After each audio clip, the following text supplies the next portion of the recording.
Guardian. Guardian? Eyes up, Guardian. Welcome to Eyes Up Guardian, episode 3, recorded Monday, January 2nd, 2023. We're in a new year. Happy New Year. With it being 2023, that means we are getting ever closer to the release of Lightfall coming in February this year. It's exciting. It's a good time for Destiny, and Season 19 is really kind of proving that Bungie's firing on all cylinders. Sure, nothing's perfect. So we're having issues still time to time, but for the large part of it, it's in a really, really, really good spot, and I'm excited to see what Lightfall brings, especially if it's anything on par with what we had in the Witch Queen campaign. Granted, I'm not a big fan of the synthwave aesthetic, but that's just me. That's just personal preferences. I'm still excited to actually explore a non-derelict city and wander through and explore something that isn't just a bunch of ruins. So, New Pneumonia or Pneumona, I keep forgetting how they pronounce it or what it is, but we'll get plenty of that. It looks like it'll be a fun time, especially with Callus doing his invasion. But that's all in the future. What happened this past week? This past week we had the API go back down again. Looks like there were some issues with the Revision 0 Exotic Catalyst and the Operation Seraph Shield mission that were causing crashes, people to get kicked out of instances, progress not tracking, triumphs, not being completed after actually being completed, and loot being removed from players' inventories. So rather than disable the catalyst, or not the catalyst, but the weapon and the quest itself, Bungie opted to take the API down again. Now, they said it was going to be down throughout the course of the week and then into this next week, but fortunately they were able to get it up and running again. But it highlights again that Bungie is a little too reliant on third-party services for their game to work properly. What I mean by this is sites like DIM, Destiny Item Manager, which allows you to create loadouts, swap out your gear, transfer between characters in the vault, is integral to high-level play. And even if you're just casually playing, it is a huge game changer in terms of quality of life. Now, I know we're supposed to be getting loadouts when Lightfall hits, but that's twice in a month that they've had to take the API down because of issues, and it doesn't exactly bode well. It doesn't instill a lot of confidence that they're going to be able to pull off this plan. I know long term they most likely will, and I applaud them for actually implementing loadouts into the game, because it's something it's desperately needed since it first launched. Can you imagine running King's Fall back on your Xbox 360 or PlayStation 3 and being able to hit a button and swap a loadout? It's just that. It's a game changer.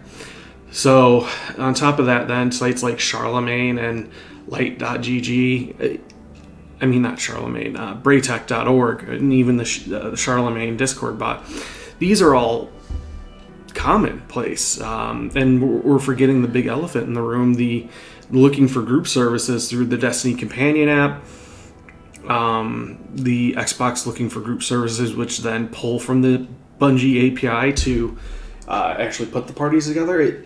It's huge that something like this goes down, and it's no understatement when players say it makes the game unplayable. They set it down because they can't do what they need to do in game.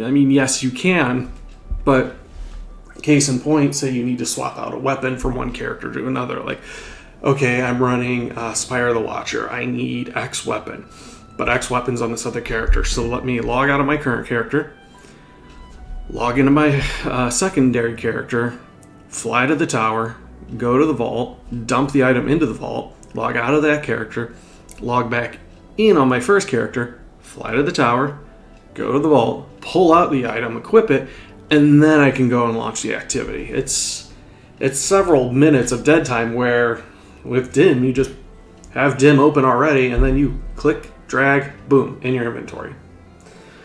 So, yeah, it's befuddling. These are things that should just be in the game. And honestly, things like matchmaking, Bungie should just have matchmaking in general for all of their activities. It's a point where, people are finding matches and creating their own parties outside the game to play the game, and there's no reason. Harder content like Legendary Nightfalls and raids, and even like the Legendary Dares of Eternity activity. These aren't things that require communication, so to speak. As long as somebody knows the basics, they're going to be able to get through it, and you just really need bodies to clear these activities. So, yeah, it's good the API came back up sooner than expected, but still frustrating that they had to take it down because of those underlying issues. In terms of story beat, we had Rasputin's return. He finally made an appearance. The season is dedicated to him. He finally comes back. And we get this amazing cutscene that leaked, about a month ago. Not a month ago. Yeah, a month ago. It's been 4 weeks already. Wow. Where Rasputin finally, he comes through essentially on a phone call. And he's like, "Hey, it's me, your boy, and Clovis is up to no good." And we get this big, it's not cinematic, but you know how they do it with their animations now, explaining that Clovis intended to use Rasputin and this new exo-frame to Clovis was essentially going to take over Rasputin's functions and then destroy the Traveler and instill his own, not government, but benefit humanity the best way that he thought possible. And if you're familiar with Clovis at all, he's a complete and utter lunatic, and it wouldn't work out well for anyone except for him, because this is the same guy that opened up the Vex Gate on Europa and let them, not sure if that was the first time the Vex came into the system. I think it was. And ever since then, we've had nothing but, Vex milk problems. So Rasputin comes back, exposes Clovis's plan, and Anna then uses Rasputin's Ingram to overwrite Clovis in the exoframe. Now, I was hoping this was going to kill Clovis off, and I initially thought that they did until we get the follow-up text that, nope, it just severed his connection with the exoframe, and he's still housed in the big head in Europa. So, it's interesting, though, because now when you run the seasonal activities, instead of Clovis commenting on things, we're getting entirely new dialogue between Rasputin and Anna.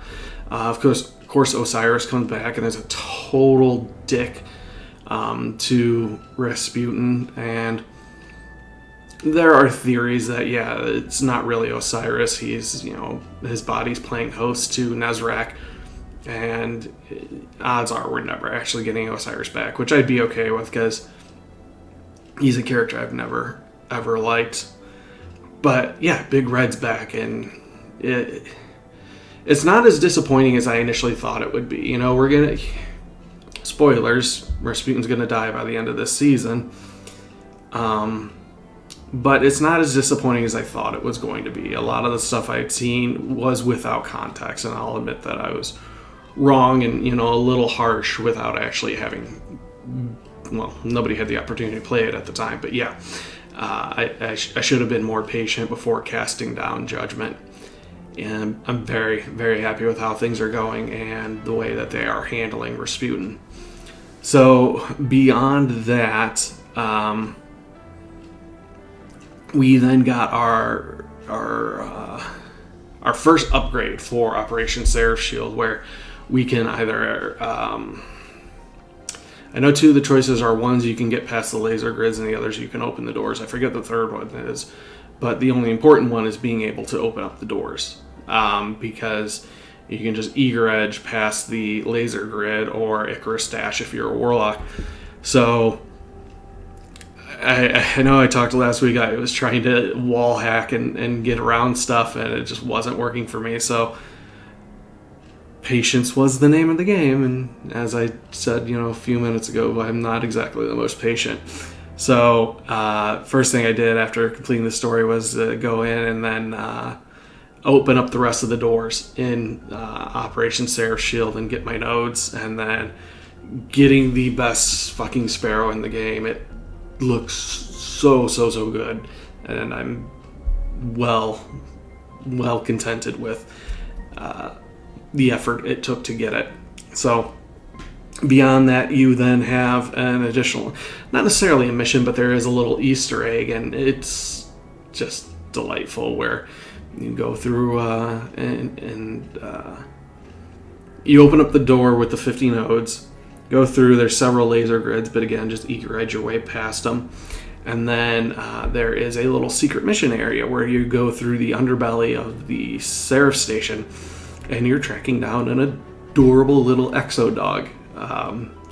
And when you finally find him, it kind of dawned on me, like, oh, he's probably been down here for untold years, if not centuries, just waiting for somebody to find him. And you give him a little scritch, and he gets transmatted back to the helm, and it's like he's got a little bed and some blanket and some pillows, and it's just adorable. I'm very, very happy to have that in my life now. And somebody pointed out to me that there's actually a tracker for how many times you pet the good boy. So I got to get that thrown on my characters. But beyond that, not a whole lot. Oh yeah, there is. The Revision Zero catalyst. So part of that, Rasputin coming back then also opens up a continuation of that quest line, where you can now get the catalyst for Revision Zero, which it increases reload speed progressively based on how many rapid kills you get before reloading. So it's not exactly, it doesn't wow me in the same way as other catalysts, but it definitely does make the gun more usable when it comes to clearing out waves of red bar enemies. I did equip it and run through a Kingsfall raid with it, and I'm now kind of firmly in the camp that it's good but not great. It feels really good to shoot. It looks really good. I like the design of it a lot, but if you need to clear out anything that isn't a red bar enemy, it's just kind of garbage, and that's really, really unfortunate. Especially when you have guns like Lumina, which pack a hefty punch and then can also, buff yourself and allies, or Le Monarch, which just hits like a goddamn truck, and then also adds a damage over time effect. It's just, it doesn't hold up as well, but again, we only have one of 3 upgrades for it, so hopefully by the end of the season it really, really shines, but time will tell. And as this episode is now teaching me, patience is kind of the name of the game when it comes to Destiny 2. So yeah, that's really all that there is for this week. It's kind of a shorter one. Dawning wraps up tomorrow, so make sure to bake the rest of your cookies, turn those in, get all your rewards, because extra mats and stuff never hurt anybody. And then Iron Banner is returning with its new game mode. Very interested to see how that operates. And then, of course, the best Iron Banner armor returns from the original Destiny. We're getting that classic medieval knight set. It's a set that I actually wore on my Destiny Titan for the long. He still has it on. I loved it so much. So I'm very excited to see it make its return, despite me having what I feel is a better look now. But I do need some PvP gear, so this will be a great time to get that farmed out. But yeah, that's gonna wrap it up. Shorter one this week. We'll be back on Thursday. We should also have a TWAB to talk about then, which is kind of why I initially based these episodes on Thursdays. So that's going to wrap it up. We'll see you next week.